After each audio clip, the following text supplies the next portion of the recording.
เกษาภาวันนาย้อนสู่ก่าวถึงเป็นที่พึ่งเธอเจอก็เย็นเป็นเส้นทางเธอฮอดยังไม่สืบสายเจอยังคำพลาเปลี่ยนเจ้าจัดปานเปลี่ยนผลวันลังลองสั่นผู้สำเปิงเลี้ยงเธอเฮืองปดความปล่อยปันอยากนำอันจึงเสลางปันปล่อยพาวางเธอมาขวางกันเสียงพี่เทียมสัดโกนเธอเสือสา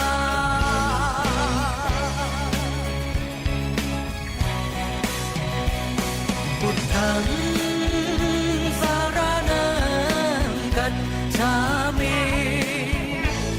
ธัมมังสารนังกัจฉามิสังฆังสารนังกัจฉามิลองเป็นรู้เจ็บไหมตายขึ้นอำสุดอำไว้ในลายลงเมืองคงทางในหรือสิทำตราได้มีสั่งหรือสิคำคลาได้มีสั่งเป็นห่มเงาเบื้องเลี้ยงกัดเย็นใจ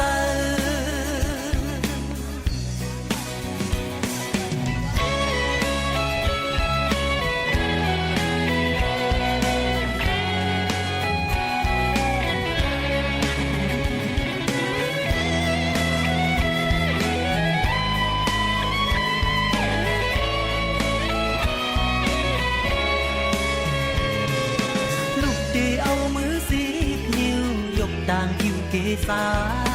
ภาวันนาย้อนสู่ก่าวถึงเป็นที่พึ่งเธอเจอก็เย็นเป็นเส้นทางเธอวัดยังไม่สืบสายเจอยังคำพลาเปลี่ยนเจ้าจัดปานเป็นผลวันลังลองสั่นผู้สำเปิงเลี้ยงเฮืองปดความปล่อยปัน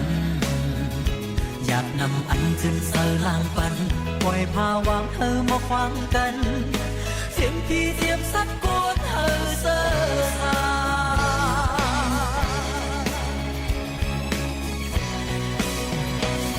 พุทธัง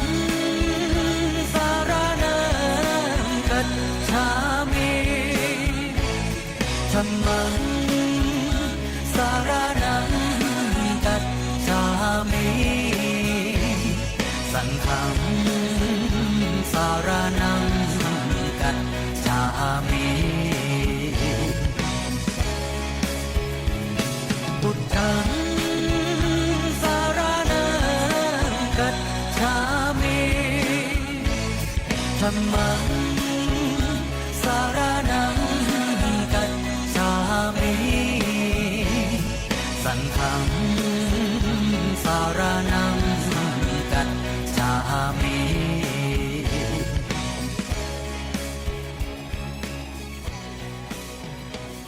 พุทธังสนุกด้วย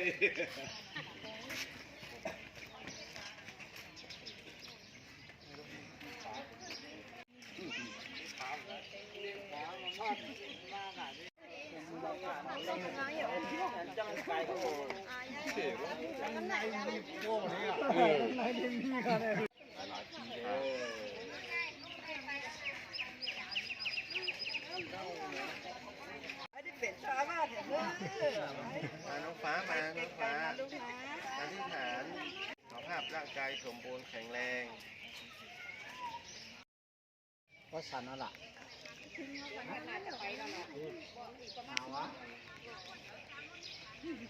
ในลูกค้าหน้า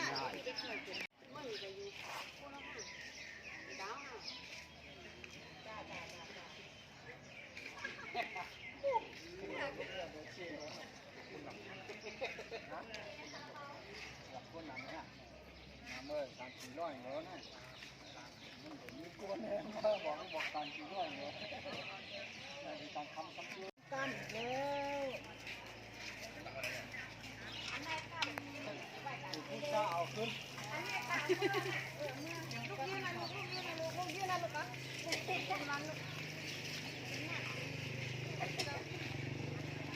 น่าดูจะโหดน้ำนี่นะ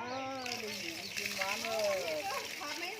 ผ้าเป็นเงินก็ให้ดูอยู่กินหวานกินวัดกินวัดมีมวยมี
ปล่อยสิงห์เปียงหรือเสธรรมาตาหน้าตาลาโตพระเป็นเจ้าสุตานวินีอาภิธรรมานั้นตาหน้าจ้าเราสิก็ได้ดูจ้องปืนนาเจ็ดจองปืนนางยังอันก็เสป่านวันห้องเสไลตาอยู่มาน้ำมานักได้คุบบาไก่ได้จับผัดได้คุบไก่ได้จับผัดพองเขียงจีหูไก่ได้จับผัดพองปอบ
โยหุ่มพออะไรวัดเสียนเขียนดอกทั้งปีนหนังยุกัน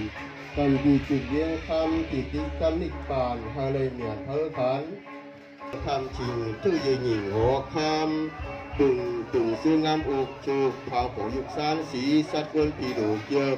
ถ้าปอกเปลือกหลายอันมุนแสนขันอุกตามากเดินหน้าเสียเมียวพังโจ้ผูเรียผูแคบดีดูหลวงหูอูเฉียงใจตาถังเลย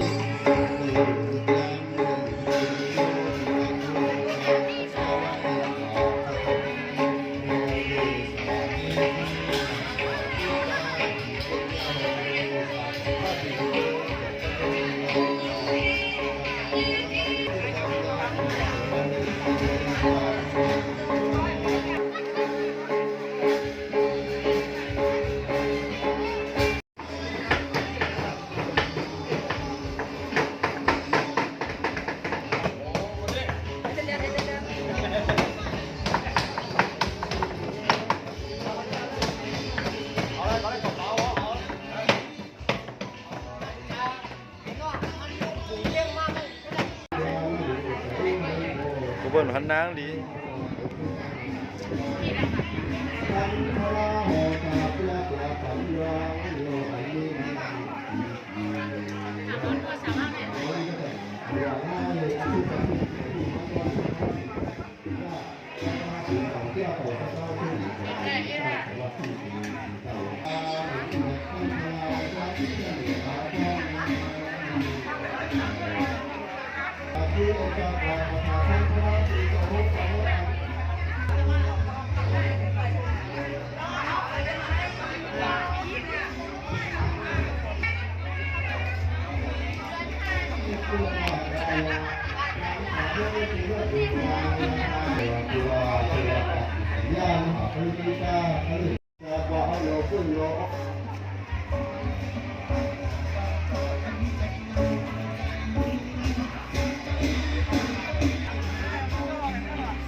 Sự phút tan đích lai lệ tình thương nhau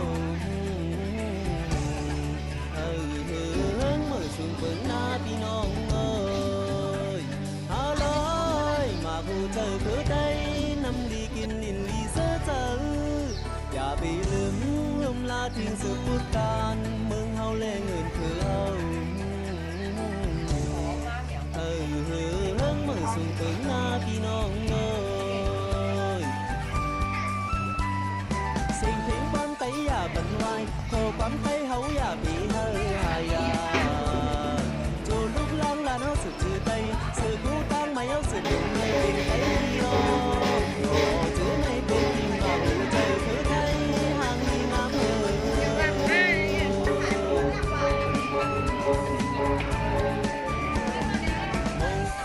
มงชามงชาบังก้อยอ่อนก็เสียงมองต้องทงมาตั้งห่างมีคือไทยเรามงชามงชาบังก้อยใหญ่ก็ต้องมองเส้นน้ำยอมต่างห่างมีคือไทยเรา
ยังไม่สืบสายใจ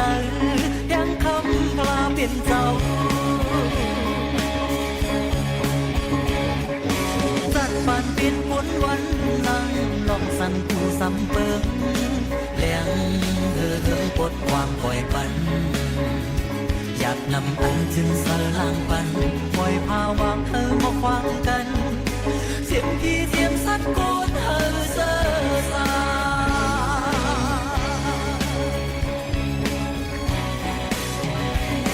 พุทธังสารนังกัจฉามิธัมมังสารนังกัจฉามิสังฆังสารนังกัจฉามิลองเป็นรู้เจ็บไหมตายขึ้นอำสุดอำไว้ในลายลงเมืองคงกลางในหรือสิทำตราได้มีสั่ง หรือสิคำคลาได้มีสั่งเป็นห่มเงาเบื้องเลี้ยงกัดเย็นใจ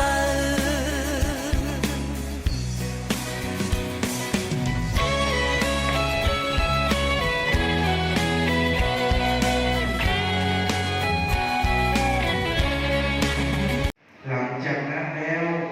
ขอบวชแล้วเป็นที่ครูสังฆสามเณรเรียบร้อยแล้ว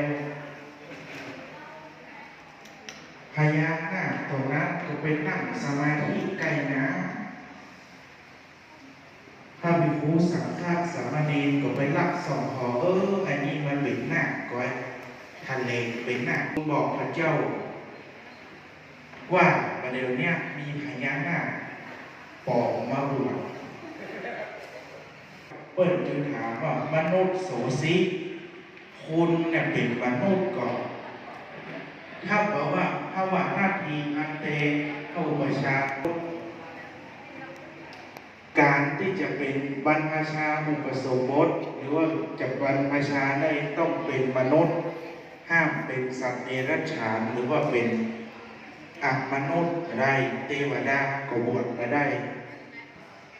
นาคก็บวชมาได้วันนี้นั้นท่านนาคแก้วทีนุ่งผ้าขาวตามจารีตโบราณบ้านเมืองพอผู้ราเจ้าบอกว่าเธอไปถามบอกกับแม่เธอหรือยังถ้าบอกกับแม่บ่อนุญาตก็ไม่ได้บวช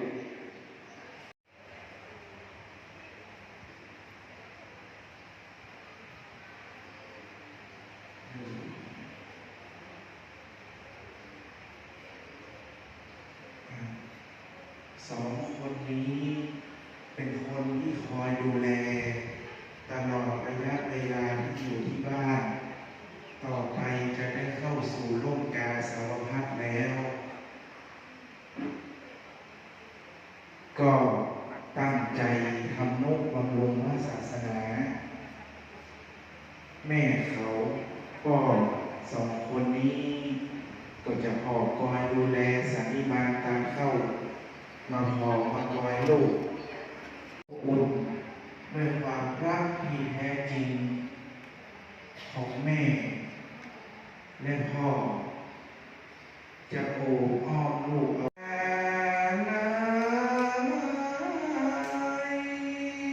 ขอบเจ้าก็ได้ตกไปตามเส้นไม้ก็ได้ไหลย้อยไปตามเส้นทาง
โนสุขังภะลัง